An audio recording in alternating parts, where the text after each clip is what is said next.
खबर इस वक्त यह मिल रही है कि जोशीमठ में मुख्यमंत्री पुष्कर धामी जायजा लेने के लिए पहुंचे थे और खबर यह है कि उनका विरोध हुआ है। जोशीमठ के लोगों ने विरोध जताया है। घरों में दरार से लोग दहशत में हैं, डरे हुए हैं, परेशान भी हैं और सरकार से नाराज भी।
तो ये तस्वीर हमने अभी आपको दिखाई और ये वो लोग हैं जो नाराज हैं इस बात को लेकर कि सरकार ने जिस तरह के कदम उठाए जोशीमठ को लेकर वो ठीक नहीं थे।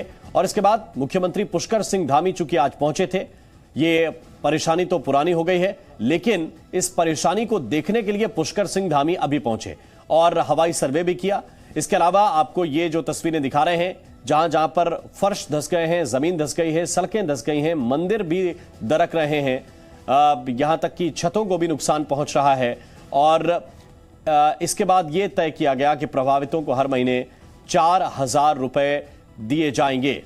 लेकिन लोग ये कह रहे हैं कि यहां जो कदम सरकार की तरफ से उठाए गए हैं, खासतौर से टनल का निर्माण और जिस तरह के निर्माण कार्य यहां पर चले हैं, उनकी वजह से ये दरारें आ रही हैं, लोगों का ऐसा मानना है। अब सरकार इस मामले को लेकर कह रही है कि वो विस्तृत जांच करा रही है और क्या बेहतर हो सकता है उस दिशा में कदम उठाए जाएंगे। लेकिन लोग हैं जो अपने गुस्से का इजहार भी कर रहे हैं। हालांकि मुख्यमंत्री जब जोशीमठ का दौरा करने के लिए पहुंचे तो कई लोग उनसे बहुत ही भावुक होकर मिले, आत्मीय तरीके से मिले, लेकिन कई लोगों ने नाराजगी जाहिर की।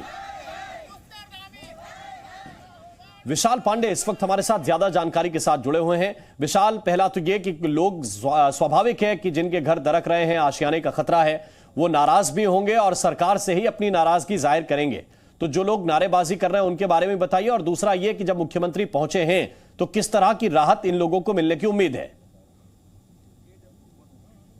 देखिए, मुख्यमंत्री पुष्कर धामी ने यह बताया है कि वो लोगों को यहां पर राहत दिलाने का काम सबसे पहले करेंगे, सुरक्षित स्थान पर पहुंचाने का काम करेंगे। लेकिन इस दौरान जब वो कुछ इलाकों से गुजर रहे थे, खासतौर पर मनोहर बाग में, कुछ लोग जो मुख्यमंत्री से मुलाकात नहीं कर पाए वो काफी नाराज हुए। उन्होंने मुख्यमंत्री के खिलाफ नारेबाजी भी यहां पर की जोशीमठ में। हालांकि इसके अलावा और भी जगह पर पुष्कर धामी पहुंचे जहां पर लोगों से मुलाकात की, लेकिन लोगों के अंदर गुस्सा है क्योंकि जो यहाँ की स्थानीय जनता है वो पिछले 1 साल से यहां के प्रशासन को लगातार बता रही थी कि मकानों में दरार आ रहे हैं, लेकिन उस वक्त उनकी नहीं सुनी गई। पिछले 1 साल से उनकी आवाज को अनसुना कर दिया गया और अब जब हालात ज्यादा बिगड़ गए पिछले 10-15 दिनों में, तब प्रशासन भी जागा है, सरकार भी ग्राउंड जीरो पर पहुंची है। तो ऐसे हालात में लोगों का गुस्सा स्वाभाविक है और वो सड़कों पर आज दिखा भी, जब कुछ लोगों ने मुख्यमंत्री का विरोध भी किया। हालांकि बहुत से लोगों ने मुख्यमंत्री से मुलाकात भी की और अपने मन की बात रखी कि उनकी समस्या क्या है, वो चाहते क्या है। इसीलिए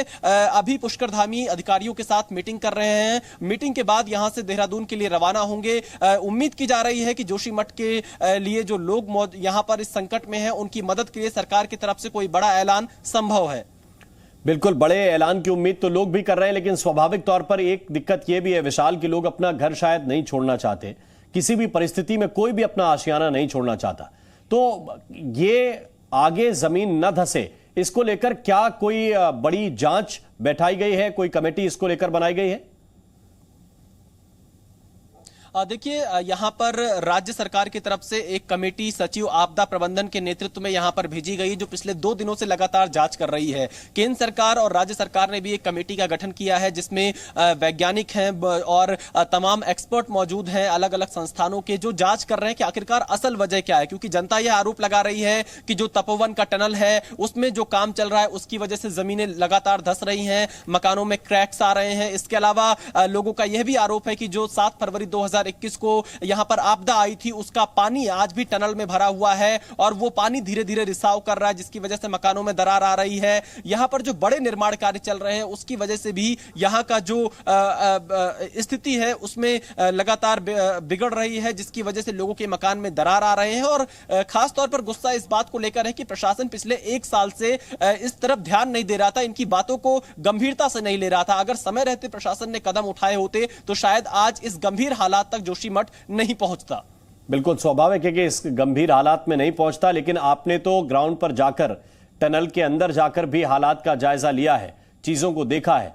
जो एक्सपर्ट हैं वो क्या समस्या के समाधान की ओर इशारा कर रहे हैं, क्योंकि जो होना था वो हो चुका। अब लोग ये चाहते हैं कि इसके आगे चीजें ना बिगड़ें और कम से कम उन्हें अपना घर ना छोड़ना पड़े। देखिए, एहतियातन सभी निर्माण कार्य जोशीमठ में बंद करा दिए गए हैं। जिस तपोवन टनल को लेकर सबसे ज्यादा विवाद जोशीमठ में है उसका काम भी बंद करा दिया गया है और फिलहाल यहां पर जो एक्सपर्ट कमेटी बनी है उसकी रिपोर्ट का इंतजार शासन और सरकार, जो प्रशासन है यहां पर, उनकी तरफ से किया जा रहा है। उसके बाद यहां पर कई कदम उठाए जा सकते हैं कि कैसे इन लोगों को बचाया जाए। जब तक मूल कारण नहीं पता चलेगा मकान में दरार आने का, जमीन धंसने का, तब तक उसका कोई निदान नहीं किया जा सकता है। इसीलिए यह संभावना जताई जा रही है कि अगले 1-2 दिन में रिपोर्ट आ सकती है। उसके बाद कैसे इस आपदा से बचाया जा सके जोशीमठ को लेकर, उस पर नए एक्शन प्लान की तैयारी भी दिखाई पड़ सकती है। बहुत बहुत शुक्रिया, बहुत बहुत धन्यवाद विशाल आपका इस पूरे अपडेट के लिए, इस पूरी जानकारी को विस्तार से समझाने के लिए।